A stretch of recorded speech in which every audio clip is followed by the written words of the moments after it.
Good afternoon, class. This is the fourth week of our lesson. Last week, we have already started about the steps in financial planning process. Also, we have discussed the budget preparations, specifically production and cash budgets. Also, part of our lesson was the cash management. And now, we will continue our lesson and we will discuss about the accounts receivable management. So, accounts receivable management is the process of ensuring that customers pay their dues on time. It helps the business to prevent themselves from running out of working capital at any point of time. It also prevents overdue payment or non-payment of the pending amounts of the customers. It builds the business financial and liquidity position. A good receivable management contributes to the profitability by reducing the risk of any bad debts. So ano raw yung importansya ng pagkakaroon ng accounts receivable management? Nasisigurado ng kumpanya na yung mga collectibles nila ay makokolekta nila para may magamit sila bilang working capital or yung sa pang-araw-araw na gastusin ng kumpanya, mayroon silang nakukuha. At kung maayos yung receivable management nila, hindi nagkakaroon or naiiwasan magkaroon ng overdue payment. Usually, pag arrears pa lang, dapat may attention na agad doon sa may utang sa kumpanya para sila ay makapagbayad. So in that way, ang kumpanya ay mananatiling liquid or merong pera. So management is not only about reminding the customers and collecting the money on time, it also involves identifying the reasons for such delays and finding a solution to those issues. May mga kumpanya na dahil nalaman nila yung dahilan, yung iba nagbibigay ng restructuring. Na dun sa mga bangko na nagpapaloan, kapag ang kanilang client ay nahihirapan na magbayad, inaalam nila yung dahilan, kaya yung remedyo na ginagawa nila ay restructuring at iyon ay kung qualified si client. So an account receivable management process involves the following. Una, use credit management. The purpose is to identify the quality of the account receivable collection. In this process, a credit rating is used in which it enables us to identify the paying ability of the customers, which shall be reviewed before the collectibility of accounts receivables depends largely on the quality of customers. The quality of customers depends on the standards or credit policies set up and used by an organization. Dito, sinasabi ang quality of customers. Si kumpanya ay magpapautang kay customer depende kung nalaman natin by the credit rating ng customer, siya ba ay may kakayahan na magbayad? Siya ba ay nagbabayad ng utang? Yung mga ganong bagay. Credit policies are an integral part of the credit evaluation and there are 5 C's used in credit evaluation.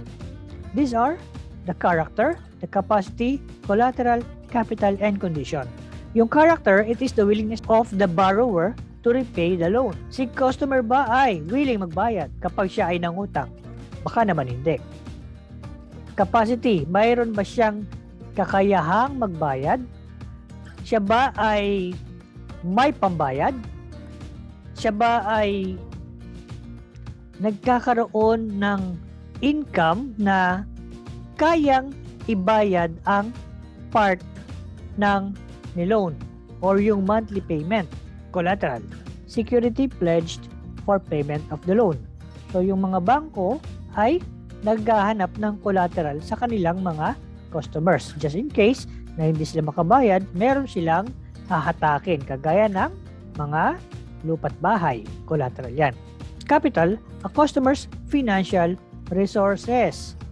kumusta ba ang capitalization ng isang client or gustong mangutang? Kumusta ba yung kanyang capital? Baka naman kasi hindi kayang bayaran ni kumpanya ang kanyang uutangin base sa kanyang capital.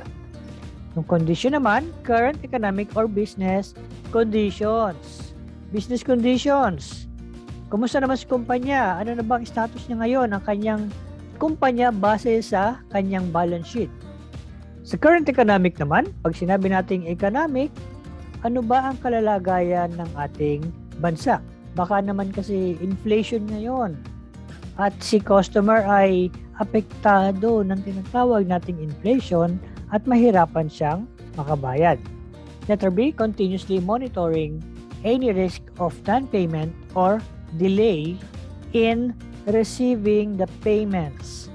In this process, follow-ups are very important tasks to reach and give reminders to customers who fails to pay on time.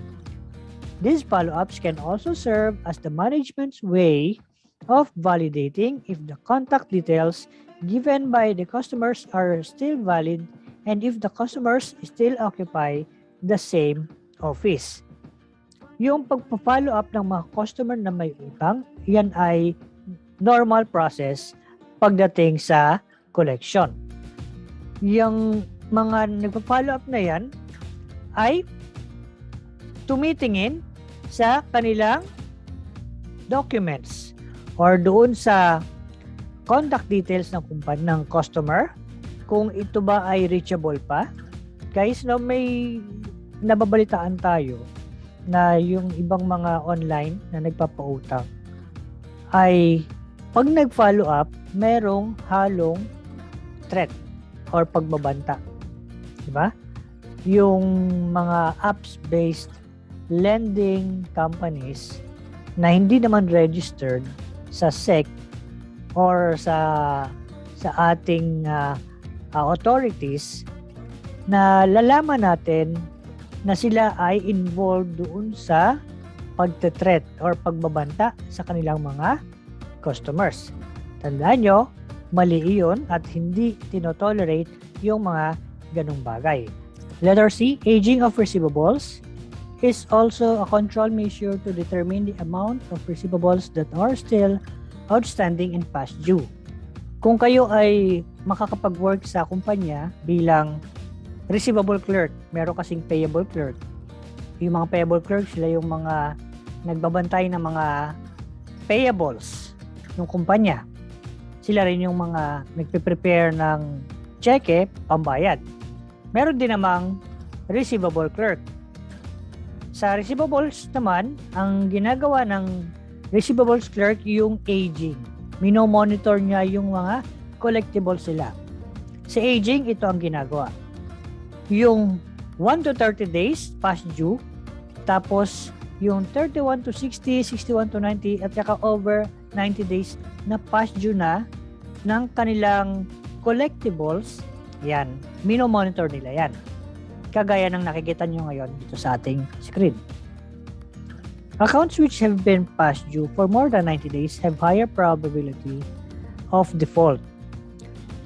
The aging of receivables is useful in determining the allowance for doubtful accounts. So dito sa example na ito, nakita natin halimbawa yung over 90 days of past due which is 7 million. Sineset up na yan as allowance for doubtful accounts. Depende yan sa decision ng management ng kumpanya. Diyan nila binabase kung magkano ang dapat na maging allowance for doubtful accounts. Now, let's talk about the inventory management. Inventory management involves the formulation and administration of plans and policies to efficiently and satisfactorily meet production and merchandising requirements and minimize costs relative to inventories. Mga polisiya na dapat iset para yung production ay hindi maantala. Ang inventory ay tuloy-tuloy na hindi nauubusan ng mga paninda hindi nauubusan ng merchandise requirements. At syempre, yung mabawasan yung mga gastusin or yung mga cost in maintaining the inventory. Effective inventory management becomes critical when the nature of the product is either perishable, kagaya ng mga prutas at gulay, fragile, or yung mga nababasag, toxic, o yung mga nakakalason. Proper inventory management involves the determination of reasonable levels of inventories considering the size and nature of the business. Kung ang business ay maliit lang, halimbawa ay ito lang ang dapat nating i-maintain, yung dami ng inventory na dapat nating i-maintain. Kung malaki naman yung kumpanya and it requires a bigger inventory stock. So, depende sa klase rin ng kanilang inventory or ng kanilang paninda, ang kanilang mga strategies kung paano sila mag-i-stock ng inventory na hindi sila malulugi in the future or hindi sila gagastos pa ng mas malaki. Kagaya nito mga nabanggit, no? Kung madaling masira ang isang produkto kagaya ng gulay, dapat hindi yan nagtatagal. Ibig sabihin, hindi ka dapat mag-stock ng marami yan. Maintaining too much inventories has costs such as carrying or holding costs, possible obsolescence, or spoilage. Madaling masira. Tapos, kapag malaki pa masyado inventory mo, no, baka kulangin ka pa ng space. Ang tendency ay baka mag-rent ka pa ng warehouse para lang sa iyong inventory. On the other hand, too low inventory can result to stock out and eventually lost sales. Kapag wala ka ng maibigay sa mga customers dahil wala ka ng inventaryo, naubusan ka na ng iyong paninda, baka mawala na rin sila sa iyo bilang mga customer. Kaya yung sobrang dami at sobrang konti ay hindi kaaya-aya pagdating sa inventory management. Dapat ay sapat lang. Here are the internal control procedures and tools considered in inventory management. Letter A, inventory in a manufacturing companies. We have the raw materials, work in process, and finished goods. Yung mga inventory sa tatlong ito, alamin natin kung ano-ano to. These are purchase materials not yet put into production. Ito yung mga raw materials. Yung inventory na nasa work in process, sila naman yung kasalukuyang nakasalang sa production. Sa finished goods naman, tapos na sila sa production at ready na silang ibenta. Pangalawa, we have the ABC analysis. One way to control inventory is to classify inventory into classification system called ABC analysis. Inventories classified as A are high-valued items which should be safeguarded the most.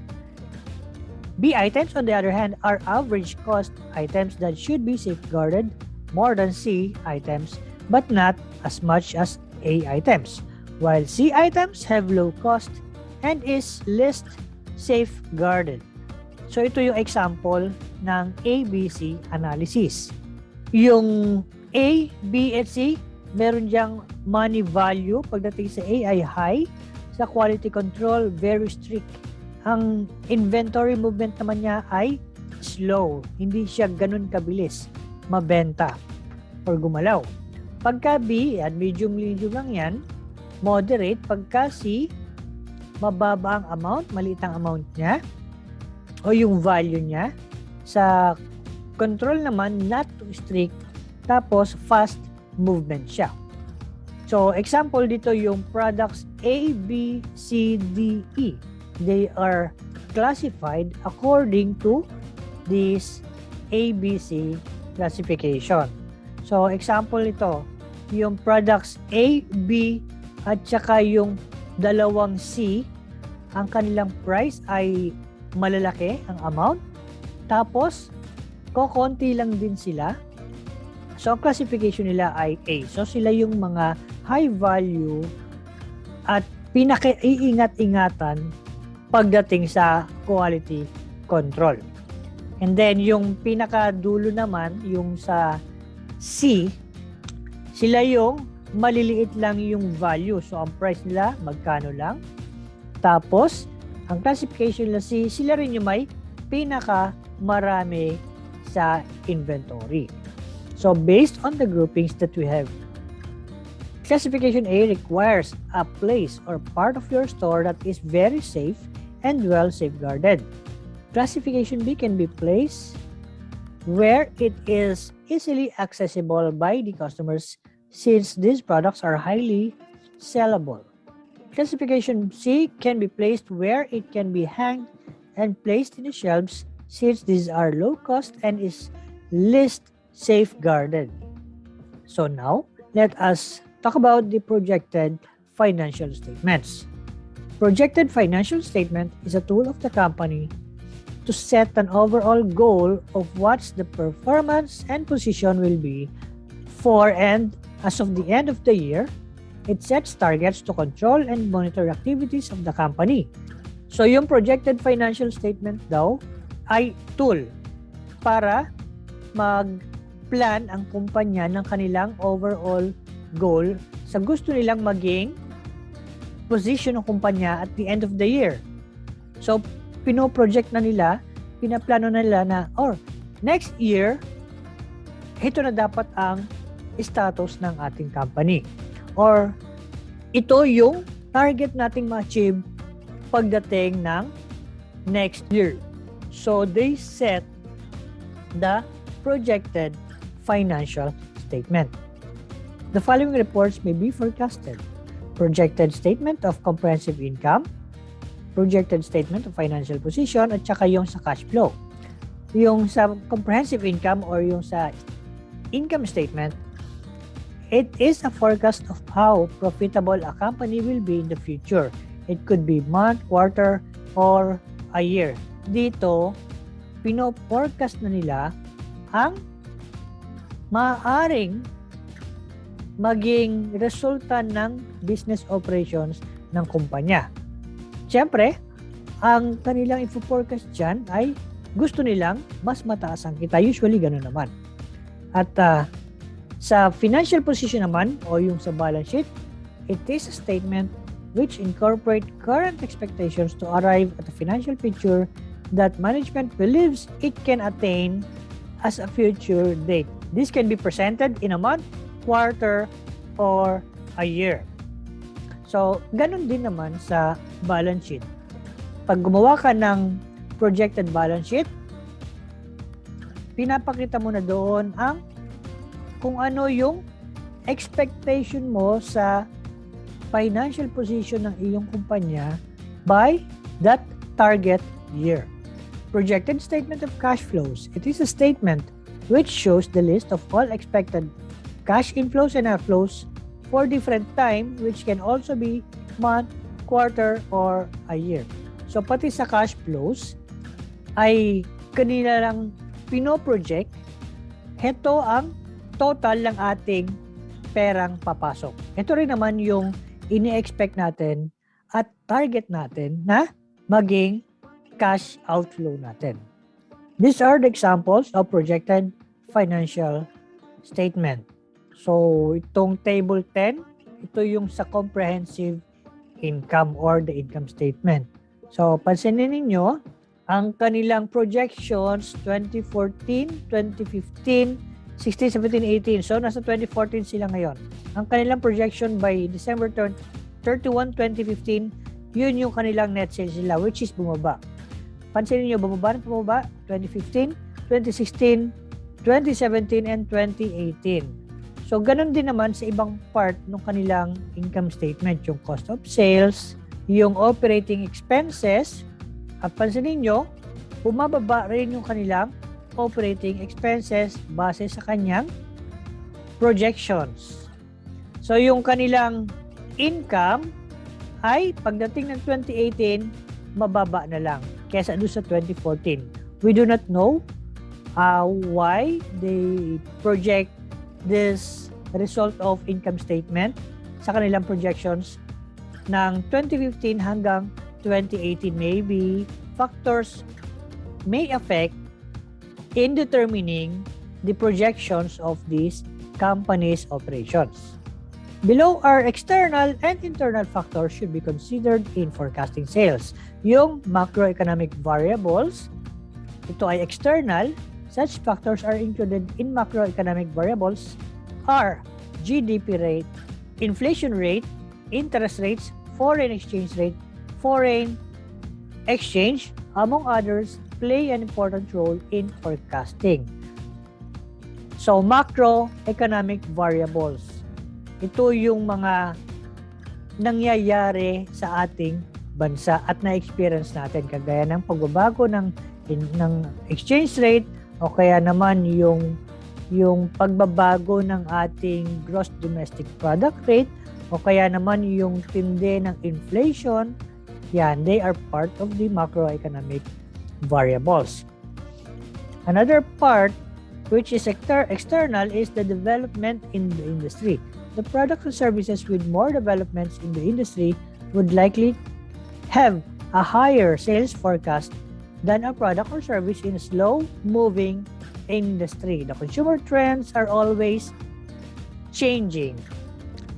The industry should be competitive to be able to attract to more customers and be able to stay in the market.